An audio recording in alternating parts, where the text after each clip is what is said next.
We have a rather fascinating subject this morning because it comes very close to all of our lives, and it presents also one of the great conflicts of human thought. Our very remote ancestors depended very largely upon some type of religious tradition to dominate their social relationships. The religious world was the ruling world, and while there were many faiths, most people had something beyond themselves that they regarded as important. They also regarded the universe as more or less the product of a conscious purpose deity, or a principle, or an energy that had real leadership over all created things. Gradually, in more recent times, the emphasis has shifted to science, and today science is the great opinion maker for the large part of humanity. Science is regarded as a kind of physical God. The sciences are regarded as infallible, far more important than the revelation to Moses on the crest of Sinai.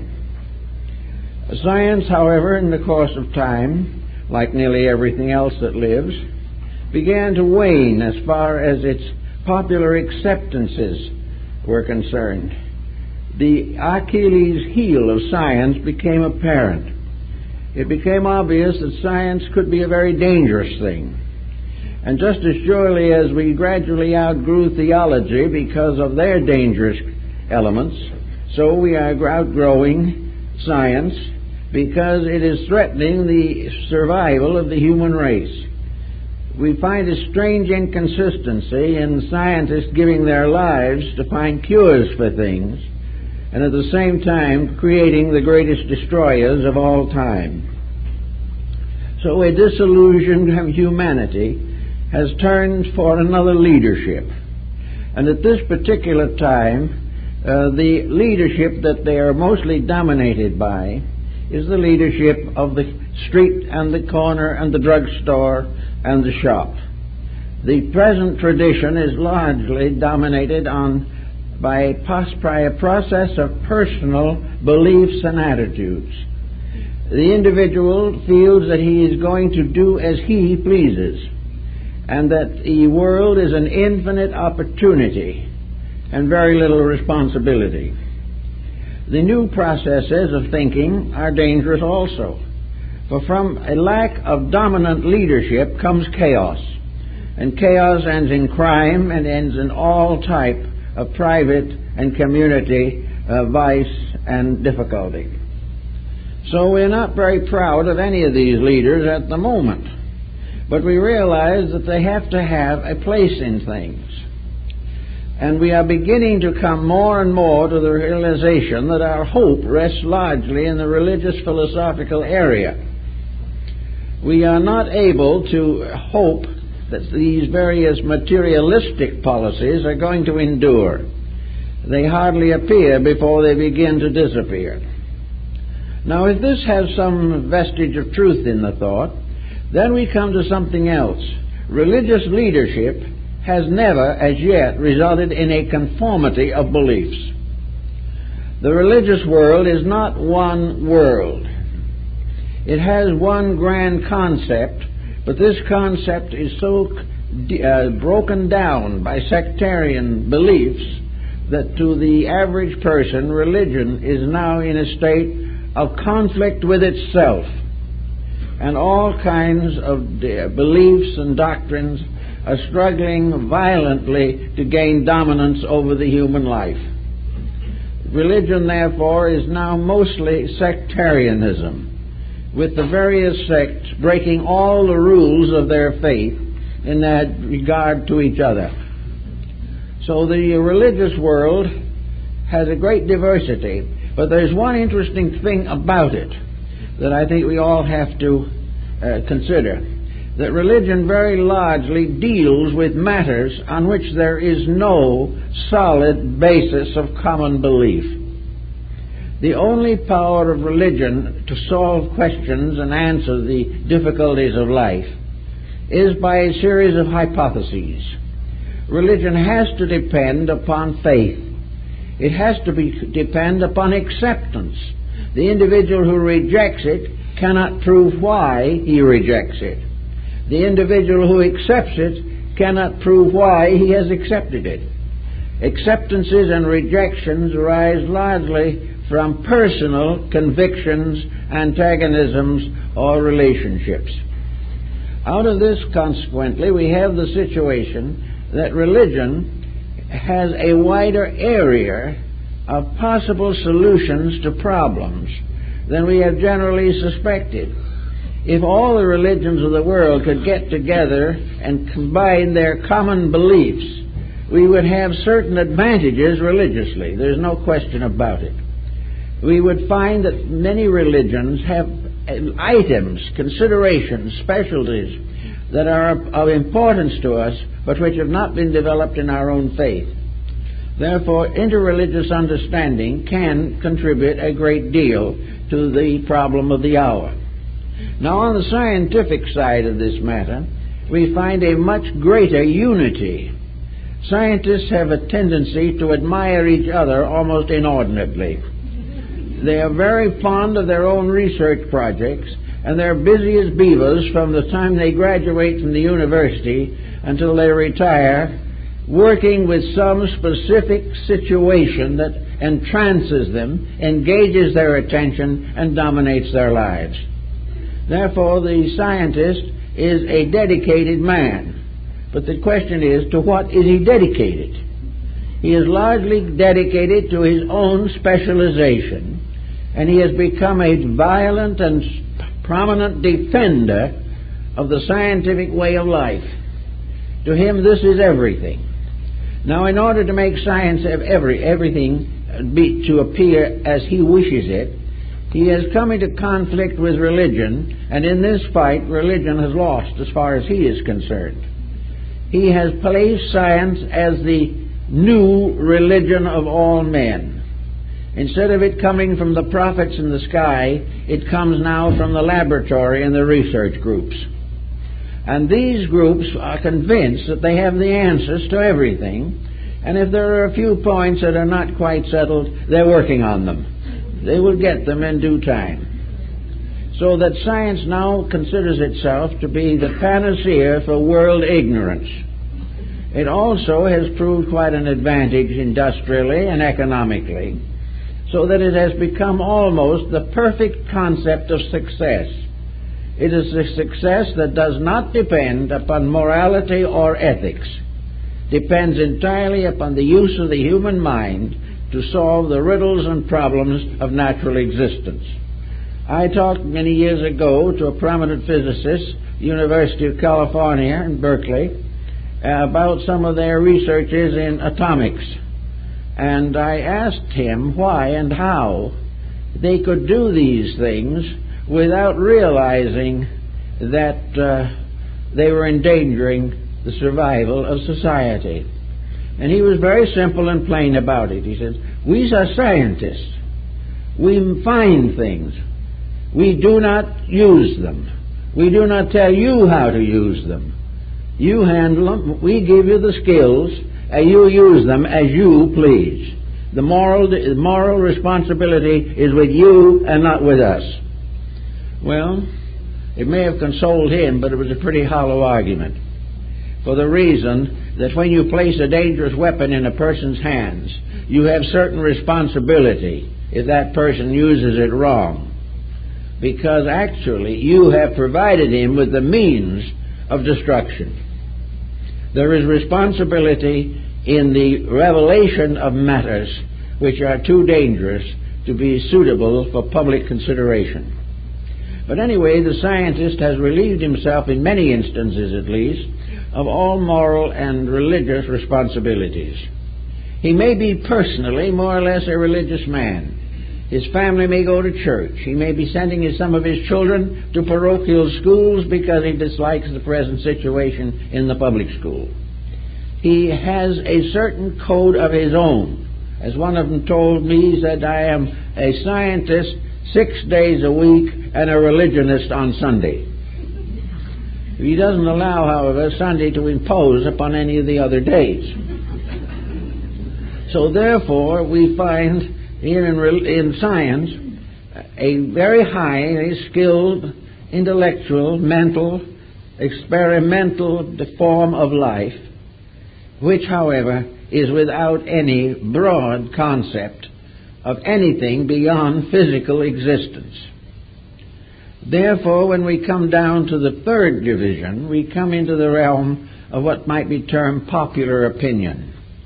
Popular opinion is growing in power all the time. Popular opinion is very largely the individual contemplating his own experiences and deciding what to do next in order to advance his own objectives. This new person can be quite religious, but never allows it to interfere with business. He may be an idealist in parts, but most of all, he is resentful of the policies that run the countries. He is resentful of the waste of resources and energies. He objects to most of the customs and many of the opinions of science. He has not any great sympathy with the political structure. But what does he have in its place?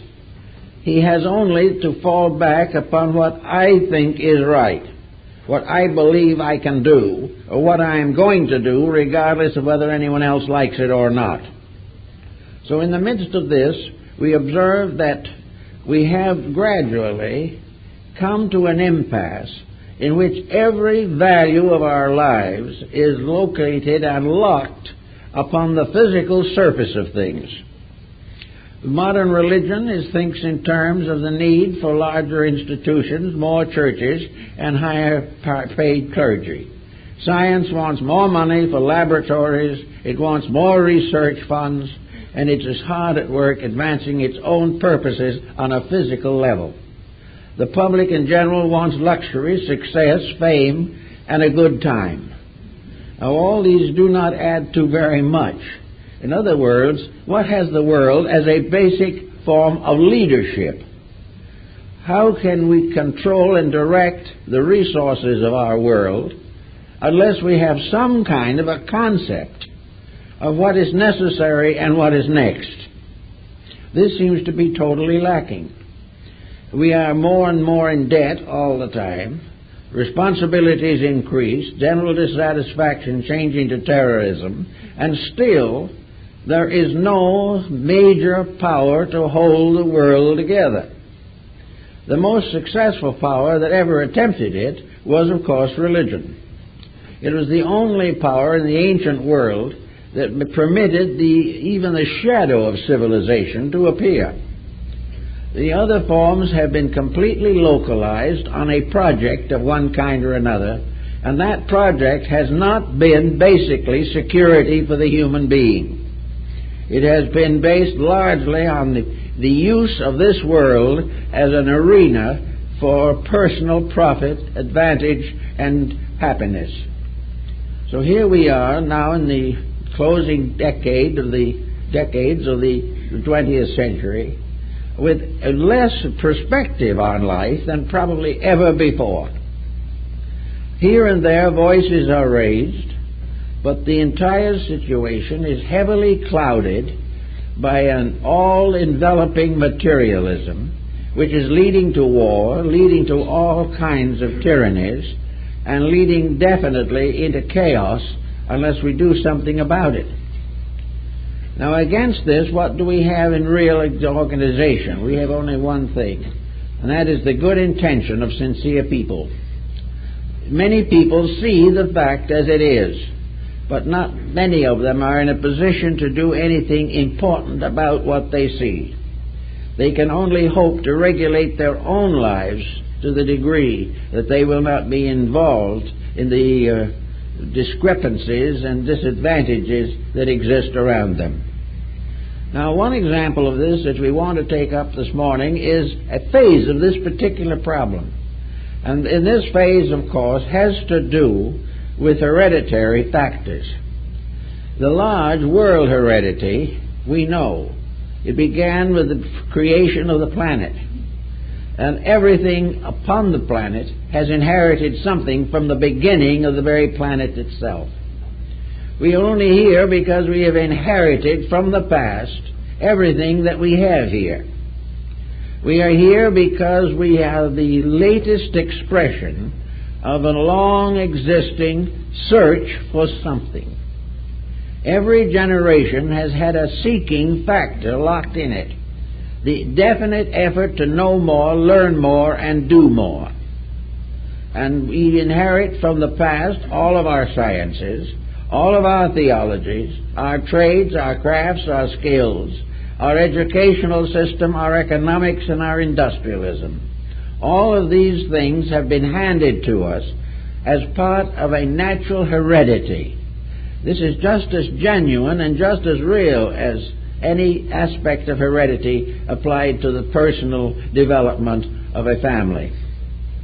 Actually, therefore, we are the heir to the ages, and we are confronted with a very interesting problem, and that is the age heredity has gradually failed or is failing.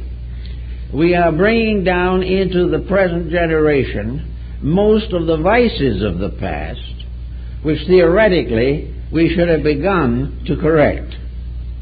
We have been handing an unfinished business, and we may say that the small child coming into the world through physical heredity is also handed a world of unfinished business, much of it probably not to be finished by him or in any one generation. We are all inheriting unfinished business.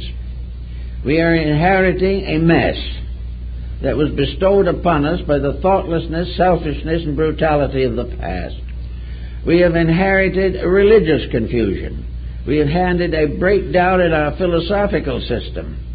We are now working with a decadent science that is complicating life and solving very little. Some areas are successful. We do not deny that we are also inheriting good things. We are inheriting much that can be of great value to us. But so when we inherit the tools of progress, we are now using these tools very largely to block progress. We have gained a great deal of insight, but the average person is not benefiting from it. We have got more scientific skills than we ever had, but it's becoming prohibitive to pay for one visit to a physician. Everything that we have has been variously, privately turned into profits. And the great problem is that we have inherited a situation in which a vast economic structure that has been here for tens of thousands of years, from the days when we used wampum and cowrie shells down to the present time, it has always been bankrupt. We have been struggling to maintain forever a system that has never worked. But we don't have anything better to use. Now, one of the reasons why systems have never worked is because of all the things we've done and all the thinking we've done, it's been only a few rare persons who have realized that there were rules that had to be followed. And that the reason we are in this miserable mess is because we refuse to accept the rules that would solve the mess. Now, science can't accept rules other than those of the laboratory. It has a certain power to distinguish infinite order, law, and consistency throughout the structure of the universe. Science has to succeed in its experiments because it discovers the laws governing those experiments. Everywhere science turns, it is confronted with laws that cannot be broken. This is accepted on the level of science, but not on any other level. If a person, with recognizing the mathematical laws of science, starts to apply these to the moral laws of personal life, he will lose his scientific standing. He is not presumed or assumed to have any interest in anything beyond a vast mechanized universe, a universe which is actually one incredible machine. Who invented it? No one dares to ask. Why it was invented in the first place, no one is very sure.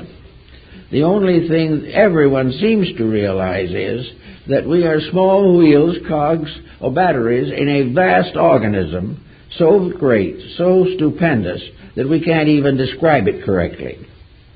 So we have this problem of the individual and his conflict with laws as they are.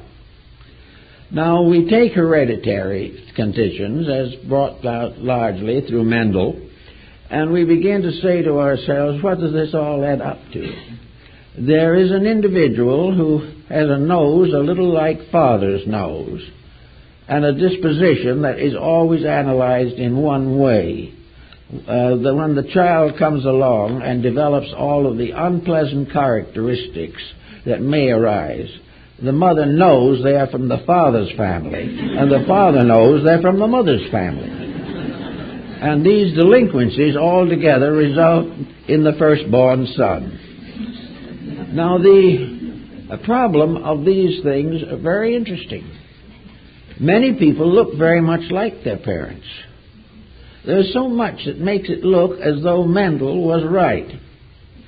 Then there is the problem of various indebtedness factors, talents, abilities. Of course, here we have a breakdown on some of it. I have met the children of a number of geniuses, and I assure you the children did not show any symptoms of genius. The son of the great scholar is very apt to turn to some very different procedure from his illustrious forebear. But the physical resemblance is there. And very often there are peculiarities of appearance, disposition, bodily structure, color of eyes, all these things, and tendencies that look very much as though they were handed down. So we come to heredity with a rather interesting situation. Do we exist as people? Or are we simply the last bundle of our ancestors? Is there any person there at all? Are we partly dependent upon the individual who was hung for piracy in the 15th century, who scalped Indians in the east and western part of the United States, and who probably went to Australia to serve a prison term in the middle 19th century? Who are these ancestors? Are they the highwaymen? Are they the corrupt officers, the decadent aristocrats, and the belligerent clergy of long ago? Who are we? Are we merely the present appearance of a long stream of contributing factors? And what we call a disposition or a temperament is merely an arrangement of dispositional peculiarities from the past. Are we therefore people at all?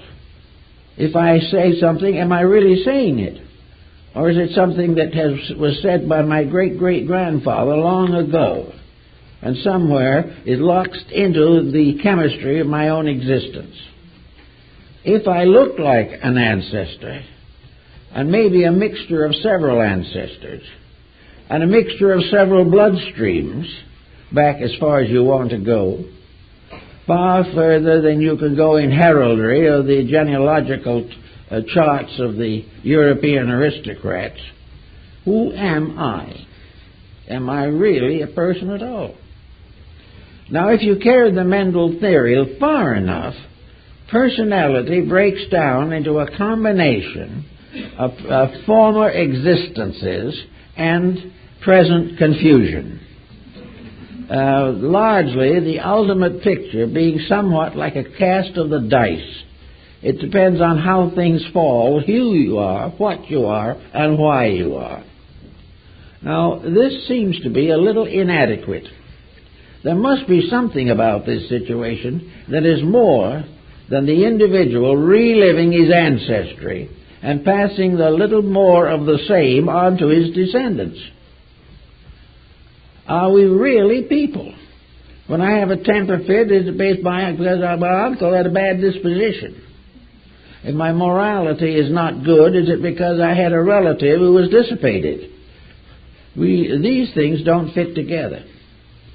And the reason they don't fit together is that they combine for the first time a certain sense of relationship between religion and science. The Bible tells us that the sins of the parents shall descend upon the third and fourth generations. And Mendel says almost the same thing.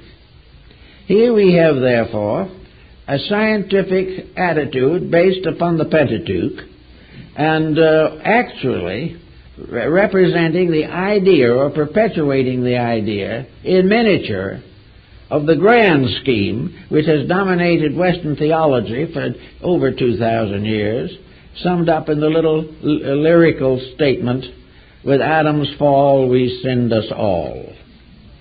So here we are, the remote descendants of Adam, all bringing to this present generation, generation after generation of corruptions and misdeeds, all the way down. Somewhat from Genghis Khan, something from Alexander the Great, and more recently a little dash of Adolf Hitler. These are the things that we have to think about. Now, science really has no answer to this, except it's regrettable but true. Religion at the present time, as we know it, doesn't have too much to offer either. There will never be a solution to this situation as long as we hold the attitude that heredity is equal to a secondary creation. That heredity is a situation in which from nothing comes something that is the sum of previous miscalculations. Sounds good. Might get a good mark for that on an examination paper. But it still is no answer to what we're looking for. So this brings us our first challenge, and it's something to think about. Is it possible that some source of knowledge on these subjects lies outside of the smug circumference of Western thinking? Is it possible that religion, as we know it, is not the only religion that has any answers for things? And is it also possible that some religions cultivated in other areas by a different type of person, with a different background, maybe a different heredity if you want to talk it that way, might have some answers for us? And I think there is an answer. And I know that it will be difficult for some people to accept, but I think we have to bear it in mind. When we are talking about heredity, I think we are saying exactly what Luther Burbank said when he cross-pollinized plants, that he was able to prove conclusively that the strains of these plant colors and forms and structures were unbroken over a vast period of time. And where they appeared to be broken, they were revived again at a later time. By combining red and white roses, Burbank got some red roses, some white roses, and some multicolored roses. After a while, he took another white one from this group, cross-pollinized it again, and got all white ones. He took from these another example and bred it again with an all-white one, and this went on 8 times, in which white remained dominant and the other colors never showed back. On the 9th time, the red came back. It was carried all that time. Now, this is something kind of interesting. Suppose we take now, for this situation, suppose we assume what religion has to give us. Primarily, that we are not merely bodies. We are not monkeys standing on their hind legs. We are not simply physical structures. Birth is not merely the creation of a new life by a physical process. All of the things that we have associated in a materialistic way with the creative and progressive processes are examples relating to only one thing: physical matter. We are dealing with the possibility that in physical matter, Burbank's rose can come back red. In physical terms, we can say that somebody looks like his grandfather. We can find the family traits coming all the time, But every one of these traits is in some way related to body and not to the dweller in the body. We have all of these traits, and we have something that brings them into organization and causes a vitalizing factor to animate a new body. But this is a body. It is a perpetuation of heredity by form only. And by this you can maintain the principles of Mendel and his successors very clearly. But he is only talking about body. Nearly all science is concerned only with body and does not dare to go beyond that. Anything beyond body is merely energy. Anything beyond energy remains unknown. Therefore, what it seems to me our problem is to find a philosophy of life that gives us an understanding that we have a life apart from what we have inherited from the past. That we do not have to make the mistakes of our ancestors, even though we might look like them. Because actually what we are getting by this process of generation is body. Now, if this body does not receive a quickening at the proper time, this body remains comparatively worthless. If the inner life of this body is destroyed, the outer life becomes meaningless.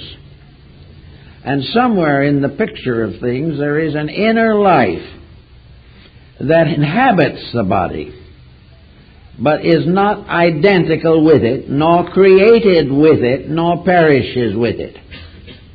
This brings us to one of the most important problems of our thinking. What happens to us when we die? If the materialist is correct, that is the end. And that which was born to suffer, born to learn, to hope, to fear, to love, born to learn something, becomes extinct. Now, science is hard put on that one, but it has come up with something that I think it assumes to be sufficient. Surely, Professor Jones, the great chemist, is no longer existing. He's gone. He's dead. And when it's dead, he is dead completely. There's nothing left of him except what is in a little box in the crematorium. But he has an immortality. He is remembered by his brother scientists. He lives on as a genius, as a great man and a respected man. He lives on also for the consequences of what he did. If he found the cure for yellow fever, that makes him an immortal. And his achievement is eternal and immortal, but the professor himself is stone dead. Now, science seems to feel that this fame factor is the final justification of what man accomplishes in the material world. Of course, even science is looking back, finds that the heroes of one generation are not the heroes of the next. And the scientists of 500 years ago have very little rating here today, except as ancient brethren who did what they could. So the Professor Jones, who's gone forever, sometime becomes one of the ancient brethren who did what he could but made mistakes that the next 10 generations had to correct.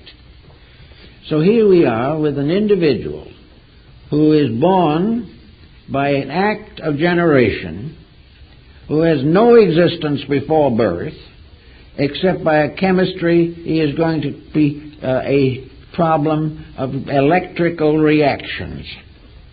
Then he goes through these tender years of life, failing, gaining, succeeding, hoping, fearing, seeking perhaps to be a better person, wishing desperately to grow and to be worthwhile, and then in due time passing through infirmities and fading away. Now, this is the materialistic attitude of life which dominates, whether we admit it or not, the larger part of humanity.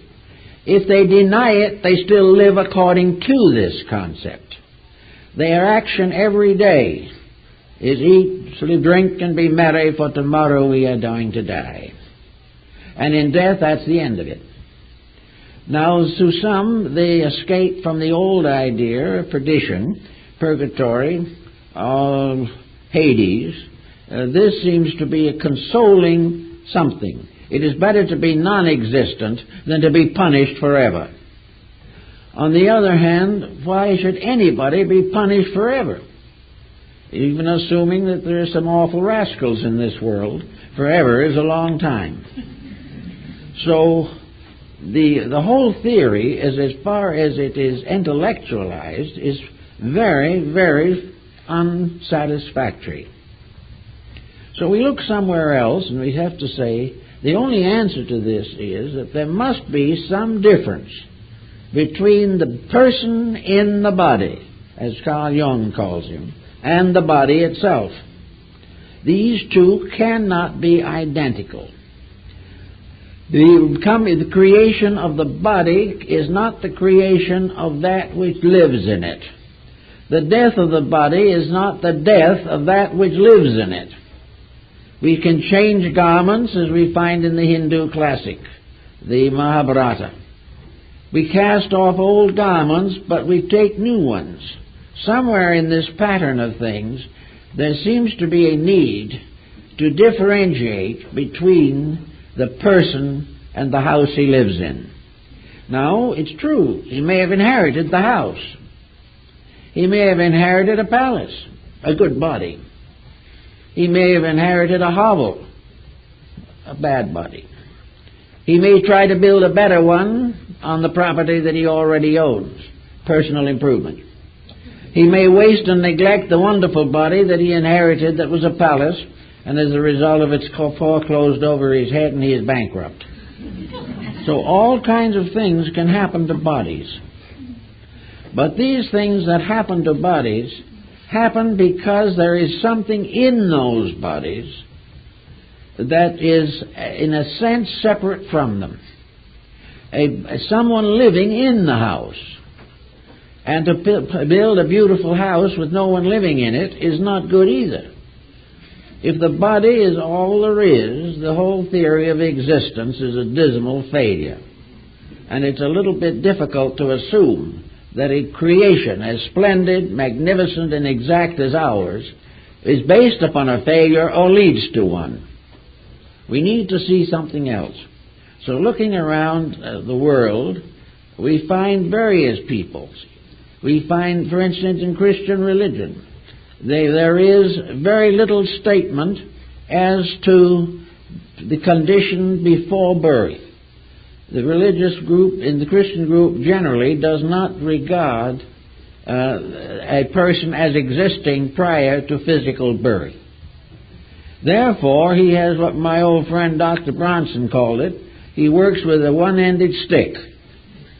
A stick that has a beginning but no end. Something that is created but never terminated.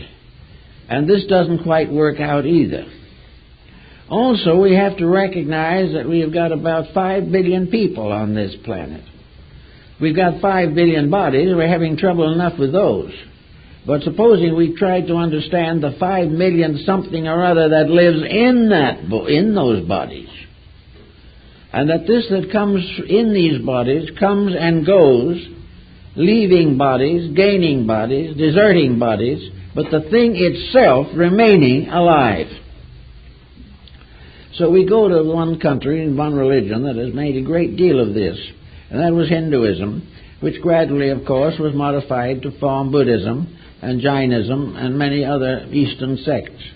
But the whole concept of Buddhism is based upon the idea that the life in every living thing is eternal. That bodies are beads upon a thread, and that the thread itself runs through all the beads. It is only in this way that a life can be meaningful.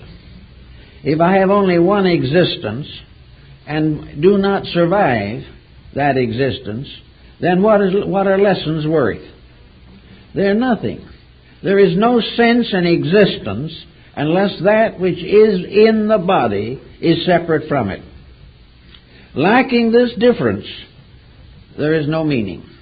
And yet today, the individual who believes in God and believes that there is something in that survives, has no realization that this surviving thing has an existence after death that cannot be summarized in the simple statements of heaven and hell.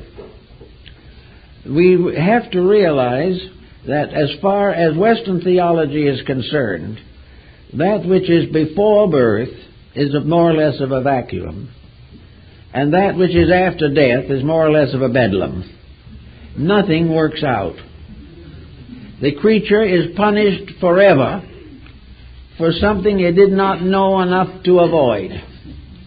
A creature underprivileged, poor, and impoverished is penalized forever for stealing a loaf of bread.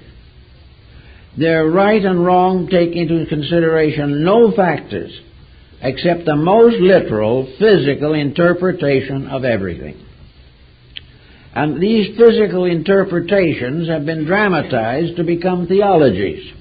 But actually they are merely a fact that we have to admit, basically, that the answers not being completely available, we must study nature, contemplate upon the processes of existence as we can understand them, and gradually recognize that all these arts and sciences are steps of a ladder that leads up to something we haven't reached yet. When we find it, we are going to find that we are living things in a universe of eternal life, and that all these other problems are man-made, imaginary, or created to enslave human minds. So having come to some such a conclusion as this, for instance, let's assume for the moment that the Buddhist philosophy, which is probably the one most simply explaining these problems, has some integrity in it when it points out that the human being is an eternal creature, and that every human being, saint or sinner, is subject to the same evolutionary process of regeneration and redemption. In Buddhism, there are no lost souls. There are some that are a little sluggish and linger longer than necessary, but there are none that is lost. Therefore, if this is true, the individual comes into birth and remains for a certain number of years, and then retires from the physical scene of things. But in retiring, he does not cease. In retiring, he does not go to some ultimate that he cannot understand. He does not go frightened as a slave into the unknown.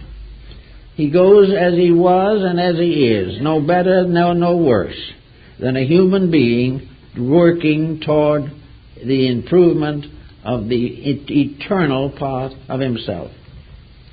This concept carries with it, however, of course, an opinion that is gaining interest rapidly in the West, but was long regarded as anathema by most Christian sects, and that is reincarnation. Reincarnation is the only solution that is available that prevents the human being from destroying himself. It prevents him from being the subject of universal injustice. It prevents him from ever being able to perform any action that has no meaning. Everything is meaningful. Every day he does the best he can and he tries to improve himself. This improvement goes with him. It does not end in the cemetery. Everything that is real about him goes on. Nothing is lost but the body. Now, that this body may be a perfect image to the Mendelian theory of heredity, we accept. The body could well be a more or less graveyard of ancestors. It could be the repository of all kinds of physical peculiarities, of appearance, of disposition, of physical constitution. It could be the basis of a situation which has two outcomes. If the body is not the person, but the person is in the body, one of two things is going to happen. Either the person is going to dominate the body, or the body is going to dominate the person. If the body takes over to a certain degree, it protects the person. It protects the body, it protects the person from natural disasters or from various situations that are prevented on the bodily level. If, however, the person takes over the body, it then becomes the instrument of self-expression, self-development, and to a very large degree a revelation of the basic potential of the self in that body. Are not saints coming into flesh.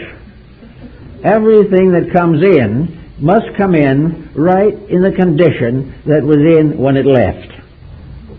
There is no great transmutation caused by death itself. There is, in the certain levels of growth, after the growth becomes well established in consciousness, there are experiences in the after-death condition which help to permanently contribute to the growth of the person. But for the general purpose of matters, the individual who was no good when he passed on is not going to be elegant when he comes back. He's going to come back just about what he was before. But he is going to come back again with the possibility of growth. If he was stunted in one life or became a hopeless alcoholic, in the experience of this in his consciousness may cause him to be more careful, more discriminating next time. But that coming in, he will come back according to what he was when he left.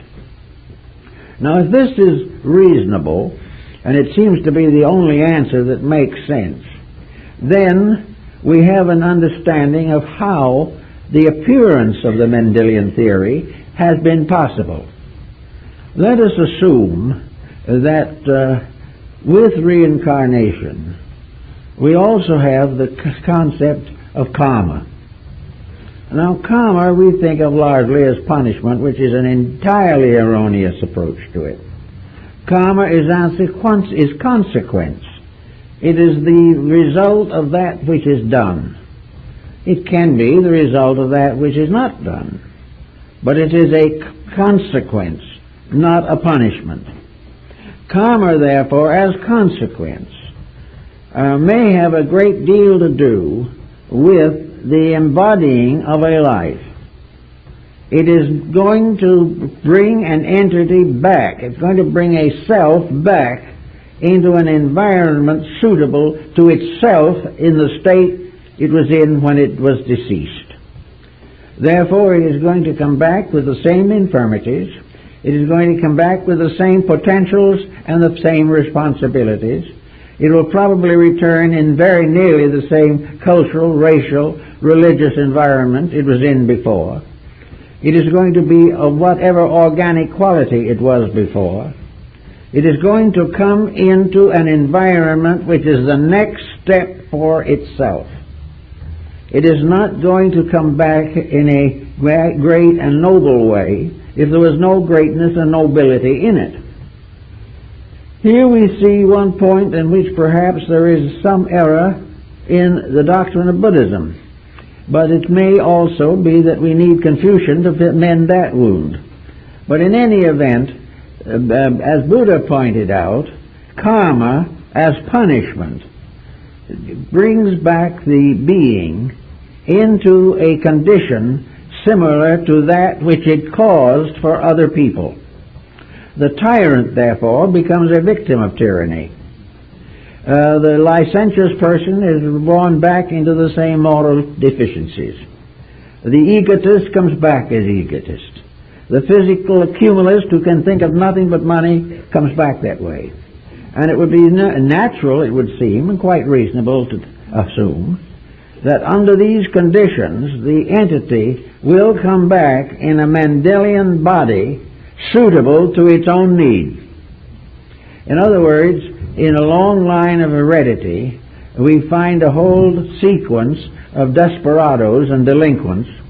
An entity seeking embodiment would probably come into such a family, where it would be exactly what it was before, and will be mistaken for the fact that it inherited these limitations, when in reality it was these limitations which brought the entity back into that family. Therefore, the individual returns in an environment suitable to itself, and becomes unaware even of its previous existence, until sometimes intuitively or mystical experiences these factors break through. It is almost certain that the psychic chemistry of the parents is going to determine, from a hereditary standpoint, the type of being that will be brought into embodiment. And having brought into this being into embodiment, the parent has to learn their lesson, which is part of the hereditary pattern, and has to help the new entity coming in to its lesson in their life, family, and environment. Therefore, it would seem that rather than to assume that the individual has no existence before birth, no existence after death, that this is an oversimplification. It is a simplification that is intriguing to individuals who are afraid to contemplate immortality, that do not wish to so live that they would want to endure beyond the present body. They want to make the most of what they have on the basic concept that to have everything they can now is better, and whatever lies ahead doesn't mean anything anyway. Any individual who believes that consciousness is eternal, even though the body is not, cannot live that type of a life without coming in serious conflict with conscience. And it is better to deny the whole thing than to give up the false pleasures of the hour. So we have a world, many of the citizens living here, almost hoping they're going to die. And those who are hoping it's the end. But a civilization that produces only those who hope to get out of it is more or less of a failure in its own right. It isn't very good. So what we are trying to think out through is the answer, scientifically, religiously, and philosophically, that there is a separate entity in the body, that this entity enters into the body as into a house or into an establishment of some kind. It enters in and takes over the control of that house. And in the process of control, it gradually assails the hereditary pattern in the house. In other words, the body is a rate of vibration, or a mixture of vibrations. And the entity coming in must finally make this body suitable to its own purposes. Therefore, there is going to be a process going on constantly in which the individual seeks to escape from the tyranny of heredity. It seeks to take this body and make it a purpose vehicle for its own action. If it achieves this, it becomes an individual. If it does not achieve this control, it then drifts through life until life ends. But most of the great experiences of life have arisen in persons who have gradually created or released into expression their own inherent superphysical propensities. In other words, the being coming in gradually places its own stamp, which Beni calls the signatura rerum, upon the flesh, gradually transmuting the body into the likeness of its own will and purpose. Now, if this will and purpose is unenlightened, as it is in many cases, the body is going to be abused. The body is going to be tyrannized. Dissipation is going to set in. And a despot is going to run this wonderful mechanism that we call our corporeal constitution. If, however, we are reasonably thoughtful and somewhere along the line become a little interested in health and in the protection of the body, Gradually, the body becomes what it was intended to be, an appropriate dwelling and a useful servant of the being that dwells within it. This problem is therefore the problem of adjustment, fitting the being to the body, giving it an integrity in the body which has been formed. To continue this problem is a little further. Having gained a body which has its problems, the entity then begins in childhood to mold this body into the likeness of itself. Now here is where parental help is very essential, but is often not available. It is the purpose of the parent to give every possible advantage to the being by the proper disciplining and controlling of the body in which it lives. Parents have got to recognize a responsibility to the invisible being in that body. And they have to also realize that that invisible being is not a baby. That invisible being is a creature gradually coming into embodiment that probably is just as old as the parent. Therefore, from the beginning of this idea on, there's a gradual development of a democracy of relationships in which children are no longer created simply to amuse their parents or prevent a broken home or as a tax exemption. They're there to have the opportunity to achieve the proper evolutionary growth which is natural and right to mankind. The child, therefore, is responsive to many things long before it is assumed to be able to be educated. One other thing is that when the education does come, if the education is centered completely upon body, and the being in that body is not too strong, that being is going to be in slavery to the world of bodies. It's going to be enslaved to business, enslaved to industry. It's going to be enslaved to a job. It will be just as much a slave as the South held slaves prior to the Civil War. And as the body becomes the slave of a delinquent environment, the being in the body is conditioned adversely. That was why Comenius, I think, was so insistent that the first parental responsibility was to assist the being in the body to become aware of its divinity, its proper destiny, and to establish in that body proper moralities and ethics until the being itself is old enough to take control. Therefore, all the way along, the child should be regarded as an unfolding life principle, and not simply a body generated here on earth. It is very often difficult to handle some of these cases. But on the other hand, where a child comes into a home that is so structured that the child's inner life is not going to get much attention, it is also true that that is a life in which the parents had not done too much. Now, they may have done the best they could. They may have done all that they know how to do. But somewhere along the line, the difficult problem for the child becomes also the difficult problem for the parent, and both must solve their difficulties. Now, solution is not a simple platitude.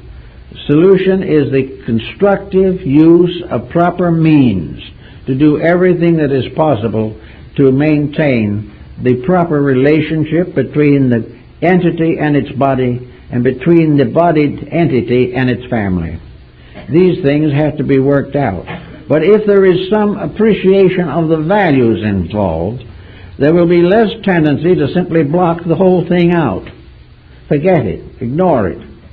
We won't have so many young people on narcotics if they could realize that this is not just one little life, one little experience, and then after that comes nothing.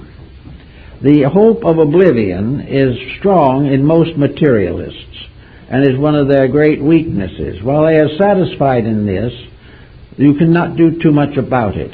But no materialist can claim legitimately to be truly thoughtful. He cannot be a philosopher. He cannot be an idealist. He cannot have any of the religious overtones which are necessary to survival in a materialistically oriented culture.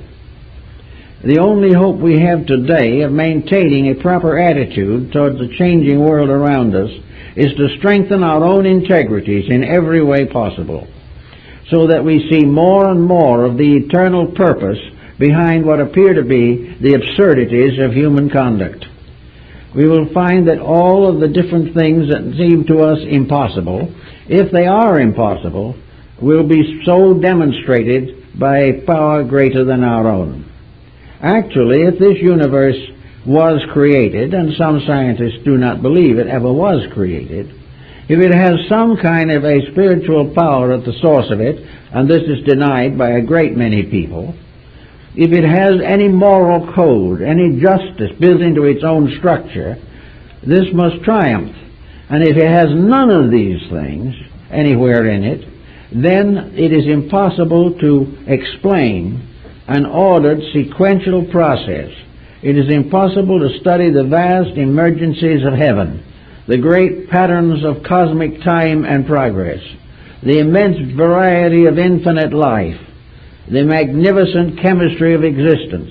It's impossible to study all of these things with an open mind and not realize that somewhere in this pattern, as Lord Bacon says, there is a universal mind without which existence could not be, and that there is nothing that we can study, nothing that we can learn that can save us from our own emergency unless we admit that somewhere there is integrity. If there is universal integrity, then creatures are treated properly. If there is a divine good at the source of life, that good does not promote and sustain evil. What we call evil, then, is our own mistake coming home to roost. We do things wrongly and we suffer. This is not due to the evil of a powerful spirit of reversal. It is due to our own failure to understand life. But whatever it is, wherever there is a punishment, it is because of love and not because of hate, and it certainly is not originating in something that does not know the difference. So I think we begin in philosophy, certainly, and in enlightened religion, by assuming that this plan is purposed, that it is an exact plan, that it is exactly just, and that all injustice arises from a conflict between truth and human error, that our own mistakes create the troubles, and that we are reminded of this time and time again. And if we look around us, we are being reminded of it every day right now.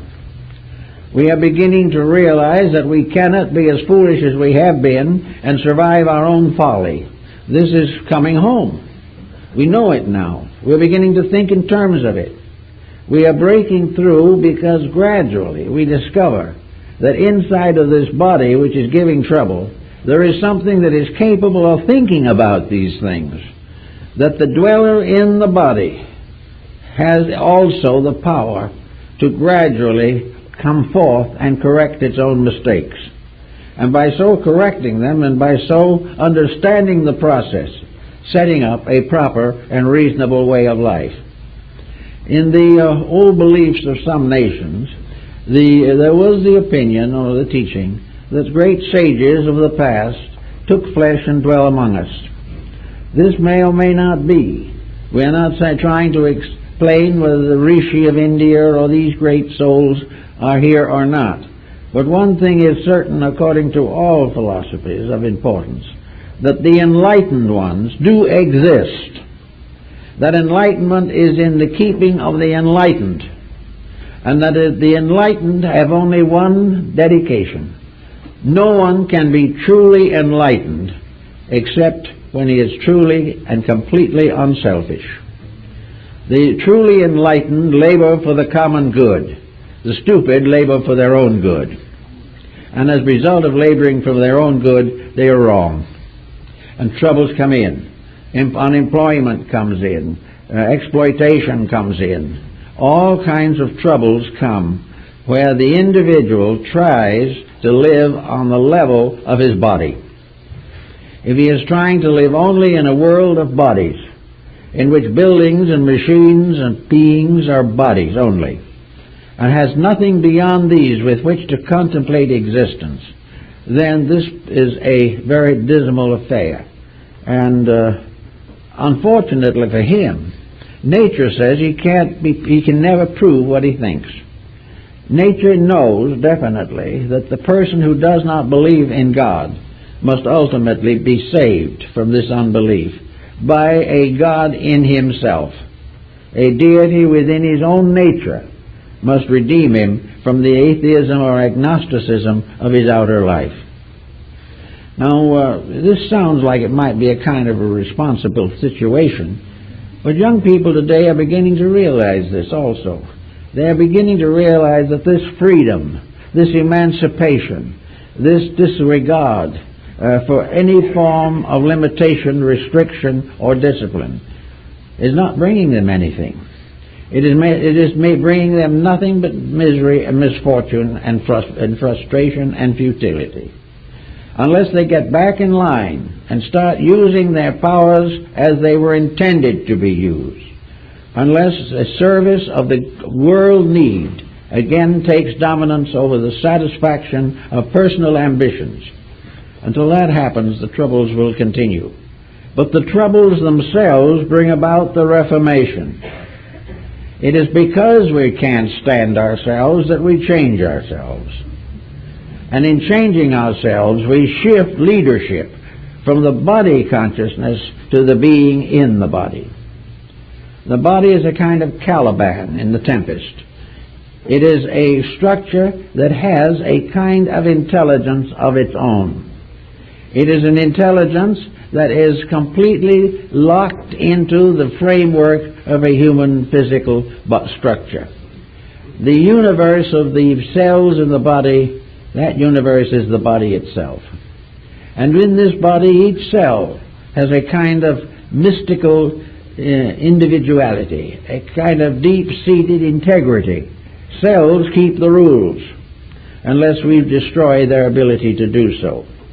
Cells work together, and the moment they do not work together, the body collapses. So that the cell structure within the individual is a microcosm of the greater world. This microcosm has its natural rules which must be obeyed. This body has privileges. It has rights.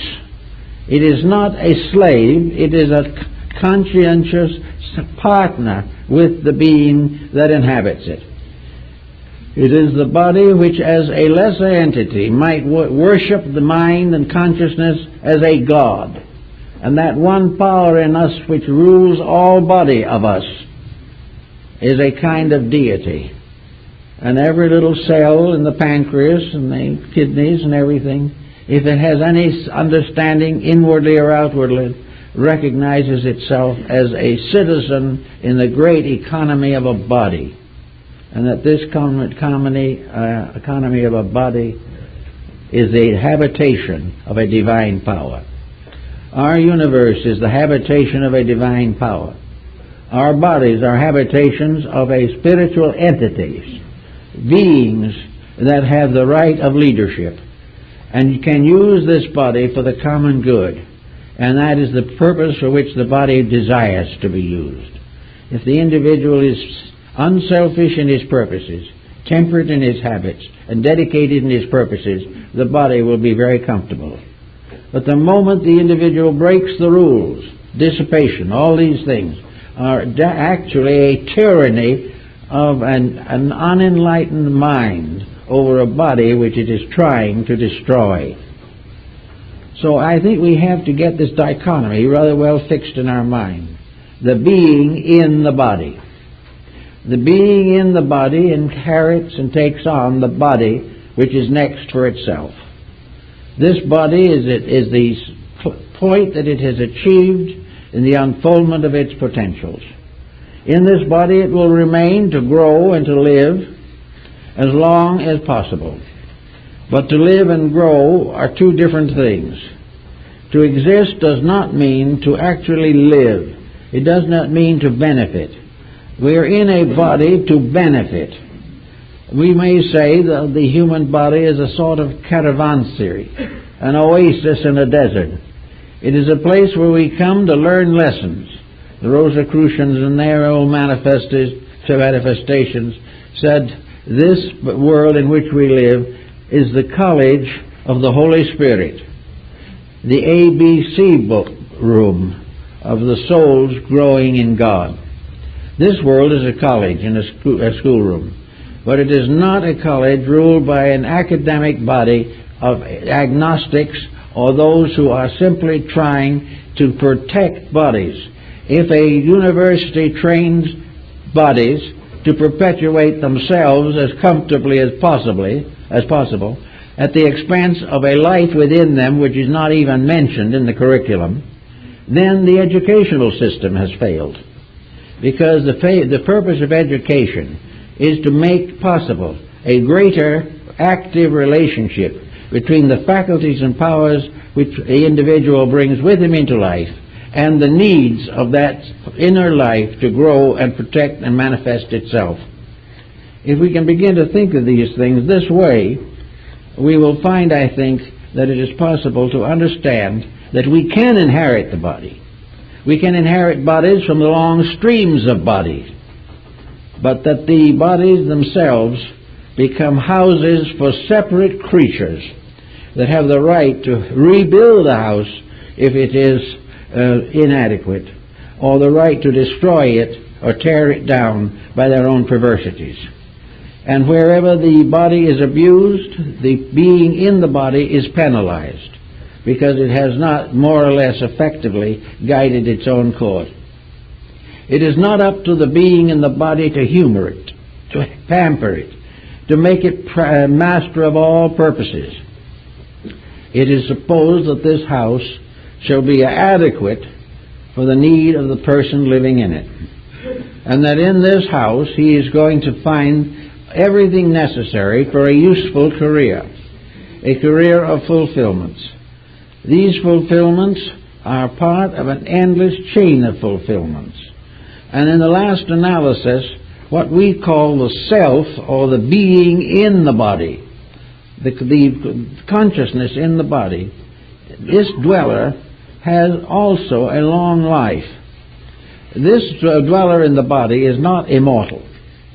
This being in the body is not something that goes on forever, suffering, gaining, losing, hoping, fearing, doubting. This body produces merely a bead in a necklace of embodiments. The being in the body, however, is the thing that grows, not the body. And this growth goes on until ignorance has been overcome, until all the vices we associate with humanity have been corrected, and the individual, having ceased in all ways to be servant of his own ignorance, then passes into a state which is beyond our present contemplation. But it is certain that in the end all things come to enlightenment, and coming to enlightenment come again back to the house of the eternal. But they have to go there by a pilgrimage, and this pilgrimage is life as we know it.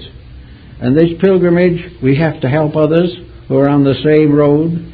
We have to share our ways with those in need. We have to rest a little and work a great deal. But we must keep on until we have that achievement, which means that we have finally found the truth about ourselves and about all other things. And in this truth, we come to an absolute recognition of divinity.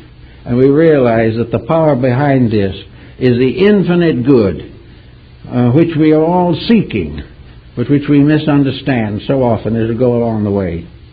But in time we will all get there, and the bodies themselves will grow, and the bodies in turn will become vehicles for higher forms of life. The evolution goes on. Bodies evolve, and in the infinite course of things, bodies become beings because they always were.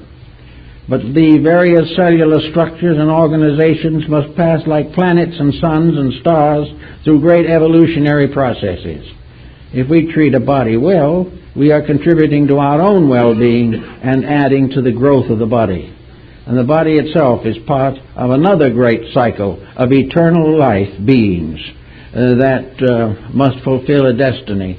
For someday, the human being himself and the smallest cell in his body must meet somewhere, sometime, on a level of equality, because they're all parts of one eternal life, and all things different or the same or similar are bound together by an identity of principle, which we have gradually lost by the divisions of intellectualism. So we can agree with Mendel, bodies can be inherited, but the body only can inherit the body. That which is the life inherits what it has earned, and having entered the body, proceeds to redeem it. And as the alchemists used to say, the final transformation or transmutation is that the conscious or divine will transforms the base metals of its own nature into the pure substances of truth. When this is accomplished, then the great experiment of life is lived. But the body that we have transmuted also continues to grow and to become perhaps sometime in the infinitudes of space a solar system or a universe or a mass of uncharted stars. We do not know, but everything is alive and in partnership for the development and perfection of its own potentials. Well, I guess that's it, folks.